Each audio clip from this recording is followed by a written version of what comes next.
येवला तालुक्यातील मुसळधार पावसामुळे झालेल्या नुकसानीची पाहणी अन्न आणि नागरी पुरवठा मंत्री छगन भुजबळ यांनी केली आहे। शेतकऱ्यांच्या बांधावर जात तालुक्यातील गवंडगाव सुरेगाव इथं भुजबळांनी पूरस्थितीची पाहणी केली। यावेळी शेतकऱ्यांना अश्रू अनावर झाले, त्यांना भुजबळांनी धीर दिला।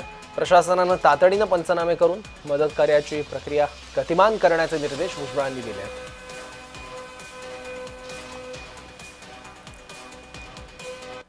असं आहे की या आसमानी सुलताने पडली आहे खरं ह्या महाराष्ट्रावर ठिकठिकाणी, पण मुख्यमंत्री उपमुख्यमंत्री आणि आम्ही सगळ्यांनीच मंत्रिमंडळात सुद्धा ठरवलं की ह्या वेळेला जे काही अडचणीचे सगळे नियम बाजूला ठेवून जेवढी जास्तीत जास्त मदत करता येईल तेवढी मदत आपण या सर्व शेतकऱ्यांना करणार आहोत। पंचनामे सुरू झालेले आहेत।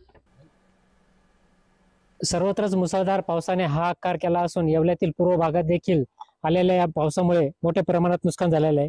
आपण येवला तालुक्यातील गवंडगाव या शिवारात आलेलं आहे। या ठिकाणी आताच मंत्री छगन भुजबळ यांनी पाहणी करत नुकसानीची पाहणी केलेली आहे। शेतकऱ्यांना धीर देखील दिलेला आहे।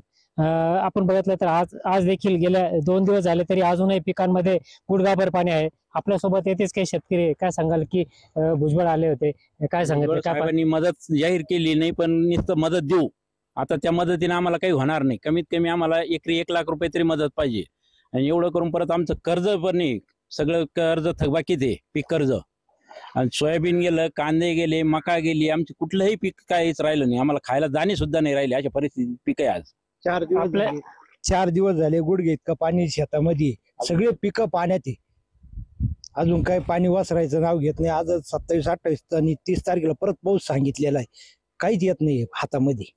काय सांगाल मावशी की कशा प्रकारे नुकसान झालं, कोणकोणत्या पिकाचं नुकसान झालं? सोयाबीनचं पण पूर्ण नुकसान आहे, कपाशीचं पण पूर्ण नुकसान आहे आणि मका तर हे पाण्यातच आहे। आणि सोयाबीन तर सोंगून ठेवलेलं होतं, ते सोयाबीनचे गंज पाण्यातच आहे, काढता सुद्धा नाही, त्याला कोंब आले।